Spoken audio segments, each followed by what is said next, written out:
Hey everyone, and welcome to an all-new episode of the One Team We Agree On. I'm Kyle. I'm Jillian. And we welcome you to today's show, and boy, do we have a very special guest. This has been something that's been in the works for a couple weeks, and we finally were able to set up a time that worked for both him and us. And so on today's show, we have a very special interview with former Union center back and current center back of Oxford United, Stuart Findlay.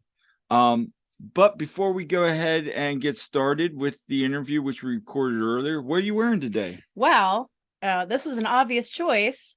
I'm wearing Christmas gift from Kyle, Union t-shirt, but it is.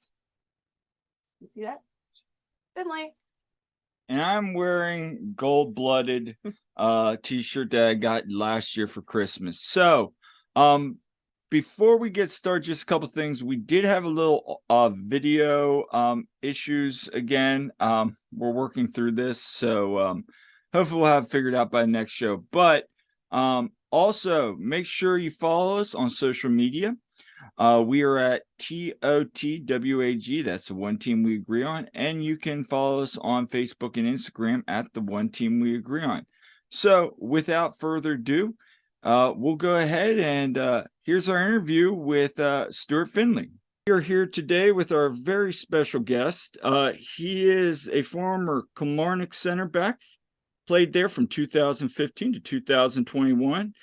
And then, of course, as you all know, he is been with the Philadelphia Union in 21 and in 22, where he scored his one and only goal for the Union at the U.S. Open Cup against Orlando.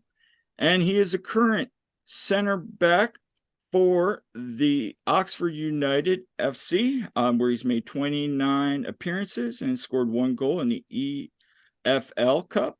And has one cap with the Scottish national team where he scored one goal as well. How'd I do there, Stuart? Yeah, pretty much covered all the bases. Not bad at all. All right. So, Stuart, the last time we saw you in Philadelphia was against New England, and I'm sure that was a very special evening for you, getting the victory against New England Revolution, and you got to bang the drum. Can you walk us through kind of the emotions of that evening? Yeah, it was a special sort of evening, to be honest.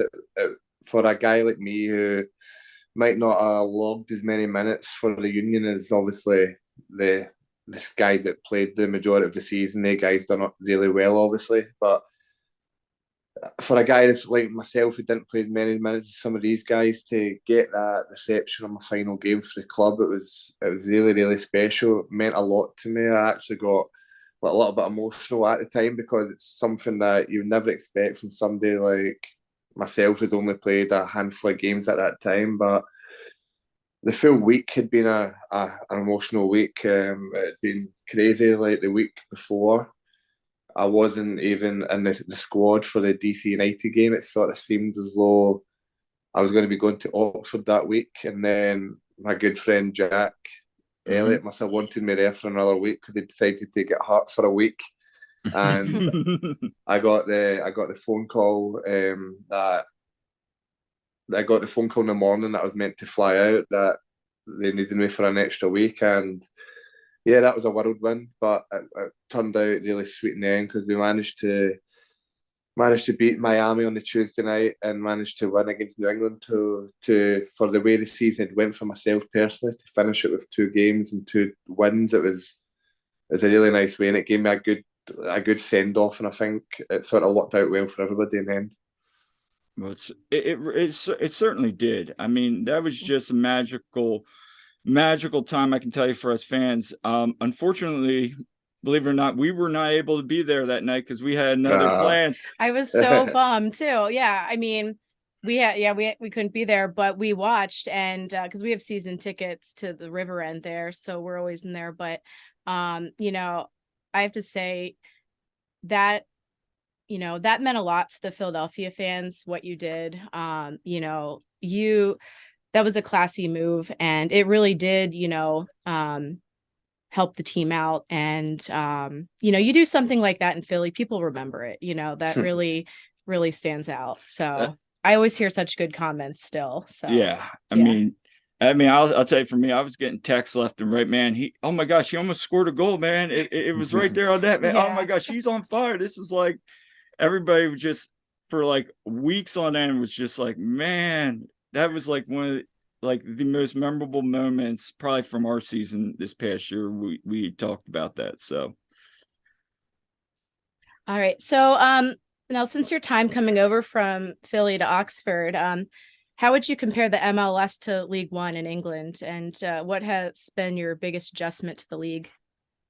It's a big difference, I must say. Like, obviously, I was used to the British football. Obviously, I played for Kilmarnock for 5 or 6 years, sorry. But yeah, I'd say the biggest thing about England, maybe like the physicality of the league.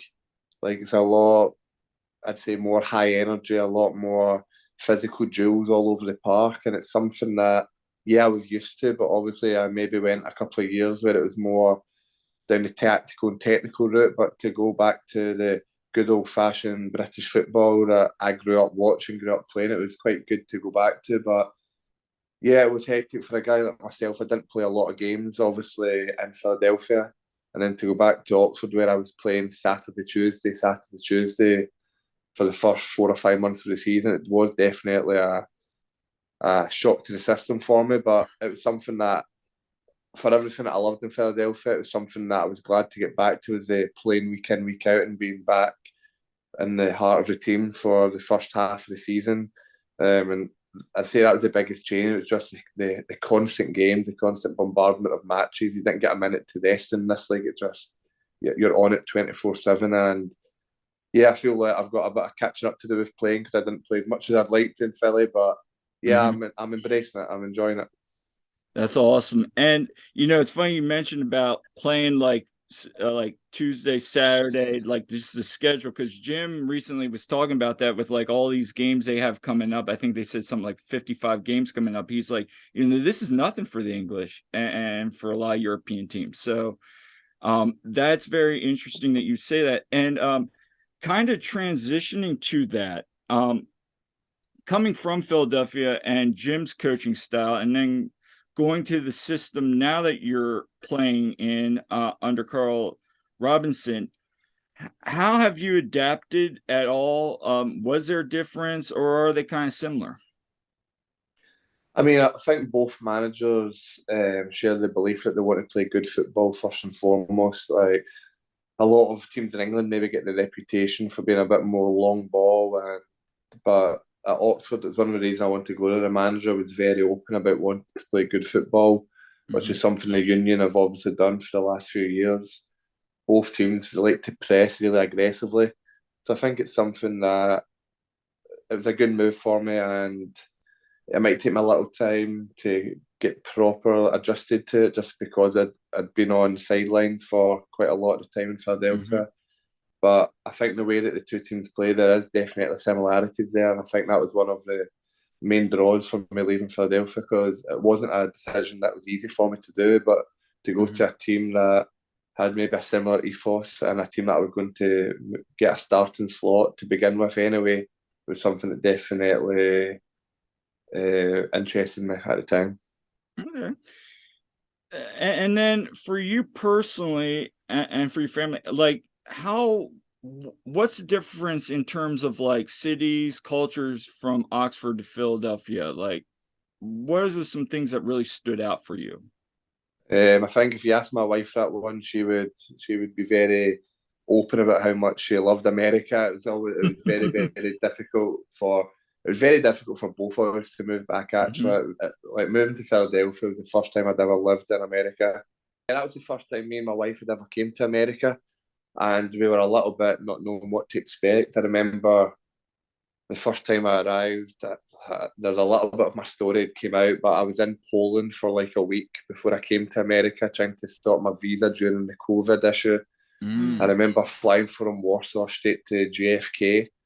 I remember getting in the cab at JFK and thinking, driving through to Philadelphia, I was thinking, wow, like, so this is really happening now. It was a big shock for me, but it was like incredible how quickly I settled in the city. It's something that I just loved from the moment I got there. But in fairness, Oxford has been pretty good as well. Oxford, if you don't know much about it, like it's one of the most beautiful cities in England. It's a lot of really good history, a lot of nice places, lovely restaurants, things like that. So yeah, me and my wife have settled really well here, but we do definitely miss Philadelphia, and it's somewhere that we're hoping maybe in the off season might come back to see the guys and stuff, because I met a lot of really good people in Philadelphia, and it'd be a shame not to meet up with them again going forward.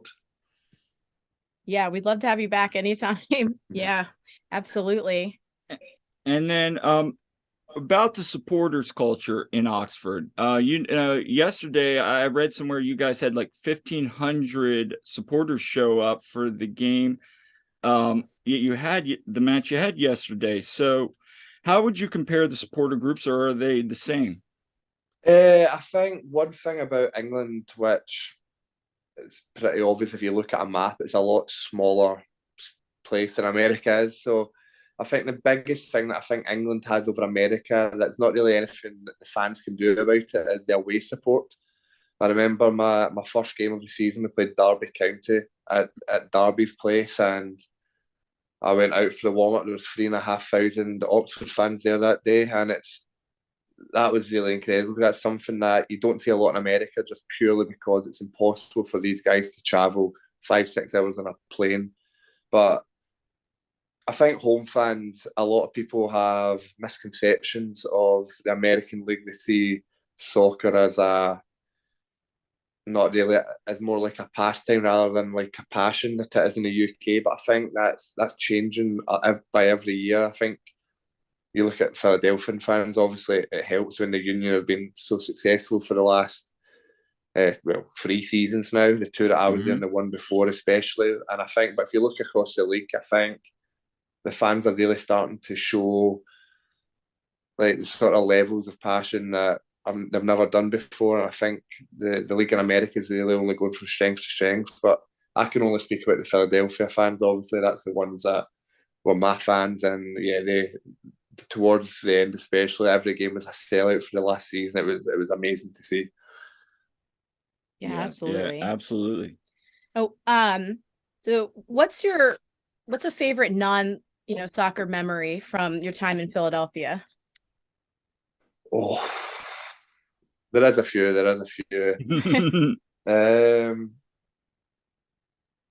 I think there's been a couple of really special ones. I mean, there was a time that when I first came over to the club, I was pretty like new. I didn't really know a lot of the people yet, and like my wife hadn't been able to come over yet due to like visa issues and stuff because we weren't married at the time, and we got married in the off season after this. But I'd only maybe been there a couple of months or something along those lines, and me and a few of the guys we got to take a couple of days trip down to Atlantic City, which was like it was like a really cool place to see. It was something I've seen on TV, like watching Boardwalk Empire and things. It's something great show. It's not something I've seen a lot of, but I knew of it due to that. And then, but yeah, the trip itself was good. But it's really getting to know the guys. Like it's not a particular moment, but I think the main thing was the relationships that I built when I got there. Like I've got 3 or 4 guys. I was friends with everybody, of course, but there's 3 or 4 guys I can really say will be my friends for life, and that's without a shadow of a doubt. And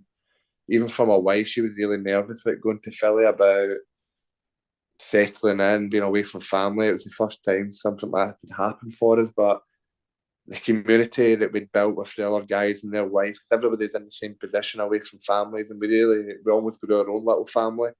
Like we lived in King of Prussia, and there was maybe about 3 or 4 of the guys and the wives who lived there, and how close we got to everybody.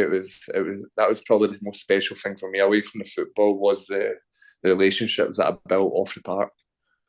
Were you did you just curious because we have a friend that lives next door to Jacob Glesnes. Were you around that same area? Like me and Jacob actually stayed in the same apartment block, so I would have been in the same apartment block as your friend, but I wouldn't have been next door to Jacob. But yeah, Yeah. so when Jacob looked out his window, he could like look across the street and like see the corner of the building. You could see me on the other side. So yeah, like Jacob was just down the road from me, and that's what I mean. Like we had such a good bond. Like Jacob knowing that he lived so close to me. Like one day, him and his wife they had to go for like a meeting, and like I just got a chap in the door, and like his 2-year-old son's there, and I get to look after Amelia and his son for a couple hours. It's like that's the sort of bond we had with each other. Like me and Jacob lived there. Daniel Gazdag lived in the building next to us, so like we were all really, really close. It was such like it was a good bond we all had. Yeah, and that's huge. I mean, it really did seem like you guys all really care for each other. And that's, I think one of the reasons why the team was so successful, we both coach. We coach swimming actually. And, we see it in, that's huge when you have that team camaraderie, for sure.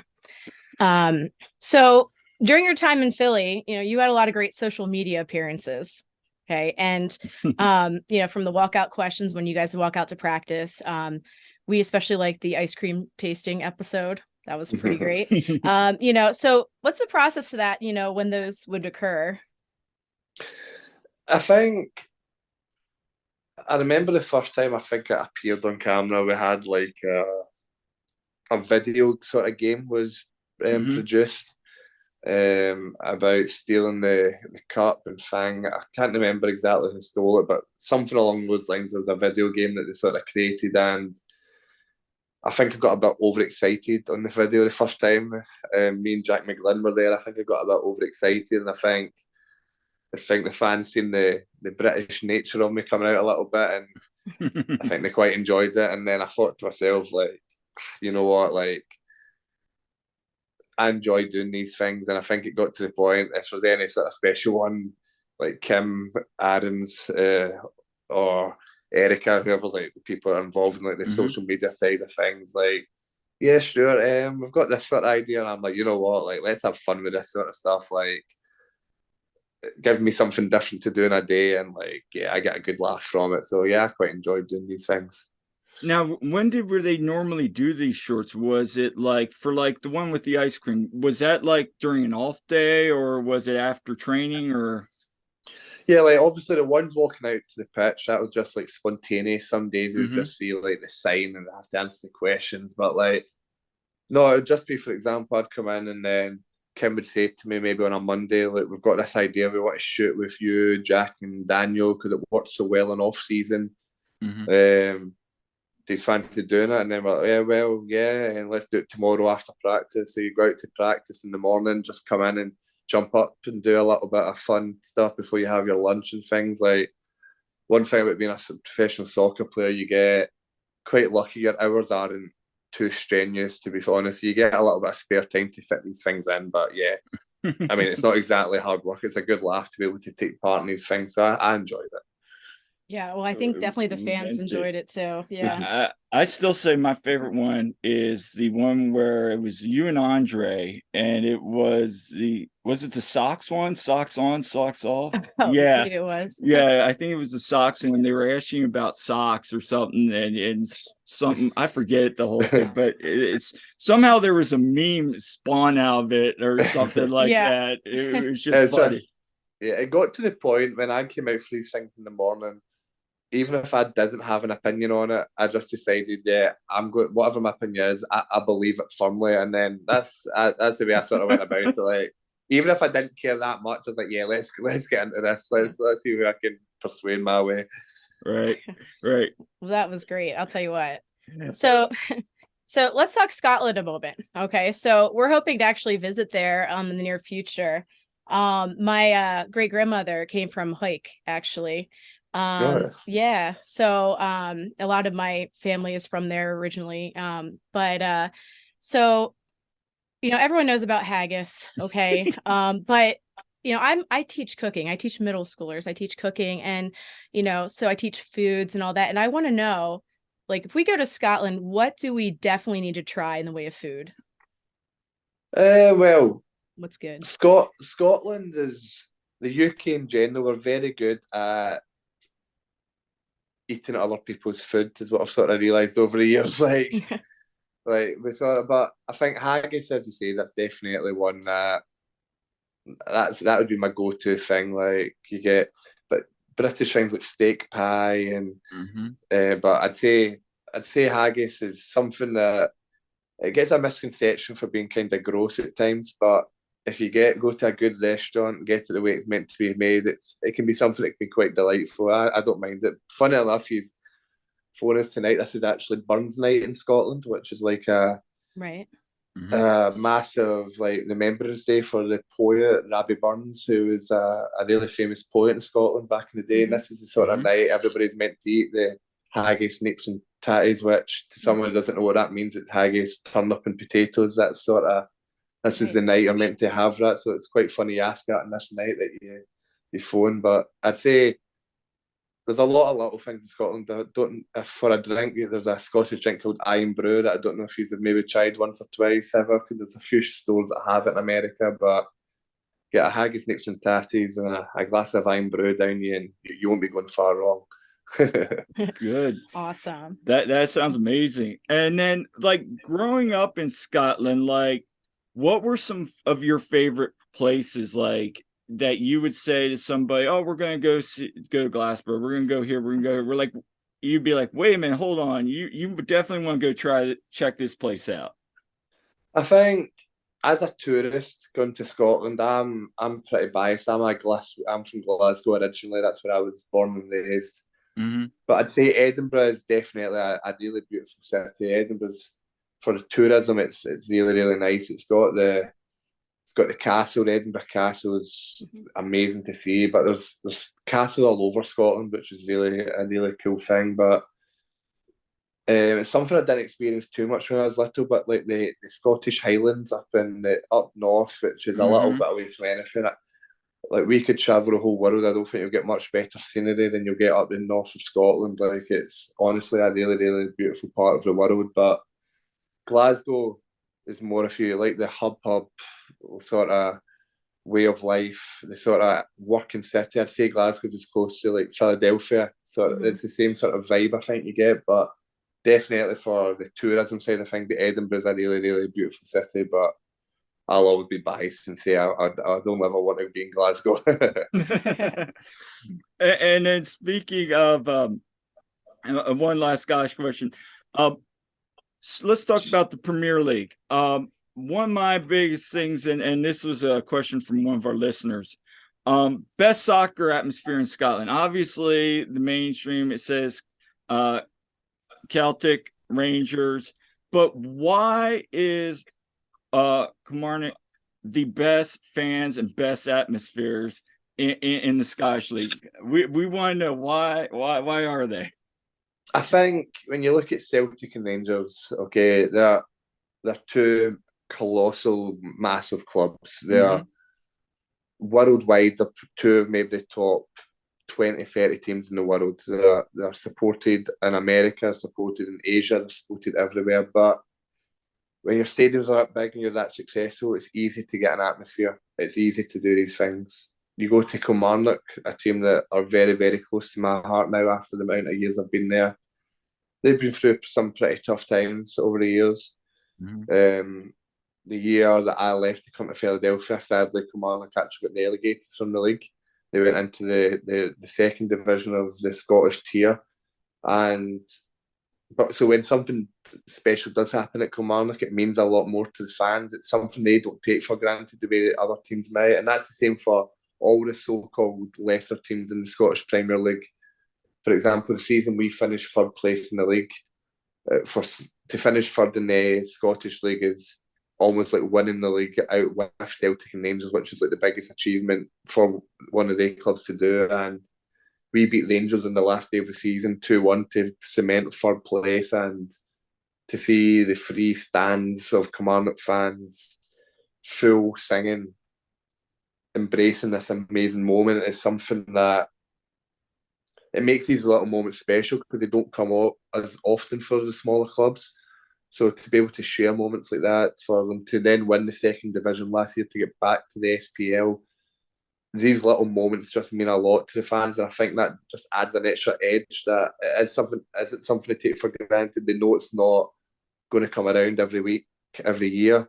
So when these moments do come and you get these special atmospheres, I think it means that a little bit more, you know. Yeah, absolutely, absolutely. Two more questions. Did you happen to watch the MLS Cup at all? Yes, I did actually. Luckily I was off the next day, and so I made my wife. We stayed up pretty late. We managed to watch the final, and obviously I had a few friends over there. I was really close with, like I said, Jacob. Really close with Daniel, but I'd say the guy I was really close with as well was obviously Jack. Me and Jack came all the way from Philly to come to my wedding, so it shows you how close we really are and how happy I was to see him score what I thought was going to be the winning goal. I was up running about my living room at, I think it was about 12:30 in the morning over here, and I was just so happy for him and so happy for the boys. They deserved everything, and then for it to truly be taken away like that, it was heartbreaking. I couldn't imagine what the guys were going through, and it was actually pretty sad for me as well. I wanted to see the guys do well. I'd have hung on the coattails of that success and felt that I'd been a part of that MLS Cup. So it was really sad that we weren't able to clinch it against LA, because I thought it could have went either way on the night. It was a really even game. It could have went either way, and I was really gutted the way it turned out. But I've got a feeling that wouldn't be their last shot at it. I feel the squad's only going from strength to strength. You look at what they've done in the off season. It just fills me with so much optimism for the season ahead, and I can see it being another really successful one for the Union. Excellent, excellent. Yeah, we actually made the trip out there to LA, so we were out there. All right, and then you want to ask this last one? All right. So how would you say your season in Oxford's going, and what your goals are for the club moving forward? Yeah, the first half of the season it was a pretty mixed bag. I think I was playing all the games, which was obviously something I really wanted to do, something I had to get back to. But I think there's a lot of things involved. I still don't think I've hit my top form yet. I know what I'm capable of, and it's a bit frustrating. Even at Philadelphia, I didn't really get that opportunity to really show what the levels that I could get to, and I think I still got more to give here, and I think that will come with time. I've not actually played the last few games just due to different circumstances. That sort of happens when you're the Union. It's a bit of a unique situation when you're top of a division for so long. It's very easy to keep the same team every week, but sometimes when the team isn't at the top of the league, the personnel can change from week to week. So I think I just have to make sure I just keep trying to work hard, keep trying to improve, and try and show the world what I can do as a player. And you never know what the future's going to bring. Football's a very sorry, I'm forgetting it's an American podcast. So soccer's got a very funny way of working out. It's very funny where it can take you. If you'd said to me 2 months before Philadelphia, that's what my next 2 years would have entailed, I'd have said you were crazy. So yeah, football can change at the drop of a hat. So all I need to do is keep working hard, keep trying to be the best version of me, and just see where this wonderful sport takes me. And you're gonna have two people right here following along, because we've been following along, and you're gonna have a lot of Union fans following you along too. I can tell you that. A lot have. Yeah, I can tell you a lot. And I think I speak for a lot of Union fans when we say, thank you for your efforts, in the Eastern Conference Final. I mean, that was huge. What a game, I mean, that was tough. And then, everything you did last season, and like I said, really, those 2 games that you played that, you didn't have to, and you did, and that was tremendous. And, we remember that stuff. We do. I still remember when that goal went in against NYCFC. Everybody was laying there, and you were just saying to everybody, get up, come on, we still got soccer to play. And it was the time I'm like, this guy is a leader. And I remember saying to guys, I'm like, and everybody, as soon as you were doing that, everybody in the supporter section started going, come on, let's go. And so it was really a really, in a hard moment, because I know obviously you were there, in a very difficult moment, everybody started rallying, and that was really cool to see for us. Yeah, I mean, like, I'm so glad I got to experience like some of the big moments at the Eastern final, things like that. Obviously, the circumstances in which it came about wasn't great, but it's good that not. I wouldn't say I wasted my time. That's completely the wrong phrase, but I'm glad I didn't go there and not get to experience some of these massive moments. I'm glad I gave a glimpse of what I was able to do. And if it wasn't for Jack and Jacob being the two best centre backs in the full league for the last 2 years, I might have had a couple more opportunities to show that. But they two guys were in when I got there, and they should have said we didn't want to come out. So that's credit to them. It's two great guys, as I said. So, but at least I was able to show a few times what I was all about as a guy and what I was all about as a soccer player, and hopefully that's the memory that the Union fans will have of me for the years to come. Yeah, well, I mean, for any of the sports in Philly, if you come, you work hard and, you give it your all, Philly fans will love you. Okay. Yeah, Absolutely. Yeah. And so as we wrap up here, where can people find you on social media? Actually, I'm not involved on Instagram at all. It's something I just sort of missed the boat on. I feel it's too late now, but I've just got my Twitter. I think it's Stuart Findlay. That's bad. I don't even know, but I'm sure it's Stuart Findlay 20. I think it is. So yeah, that's the. I'm not the biggest active user of social media. I sort of let the Union post in their social media for me as he's seen over the years. But yeah, if I'm ever going to be doing anything, it will be on that anyway. Awesome. Well, Stuart, it's been wonderful. Thank you so much for your time today, and we greatly appreciate it. Yeah, and thank you so much. We appreciate it so much. And Kyle, we didn't show him what shirt I got on. Oh yeah, she got nice stuff. Got yours. Yeah. So yeah. Funny story. The Juneteenth jersey you wore this year. She actually won. Yeah. She won. Yeah, I won the auction. She won. Oh yeah, that's awesome. Yeah. So yeah. Well, thank you so much again. We appreciate it so much. No worries. Thanks for having me, guys. appreciate it. All right. So that was our interview with Stuart Findlay. What did you think? Well, I thought it was great talking with Stu. What a genuine professional footballer he is. I think it was clear that he meant a lot to his teammates and the fans, and he enjoyed his time, which was great because we definitely appreciate not he definitely didn't have to stay for those 2 games, and that shows what a class act he is for that. And I think that was really important, and it was really great hearing how things are going in England for him at Oxford, and also getting that firsthand information about Scotland, which we hope to visit. Well, I couldn't say any better. I mean, his love for the Union, and just hearing his transition from when we last saw him against New England to currently was just awesome. And so again, Stu, thank you so very much for coming on. We greatly appreciate it. And we're not gonna be able to top that, I don't think. Until next time, I'm Kyle. I'm Jillian. And we'll see you next time on the One Team We Agree On.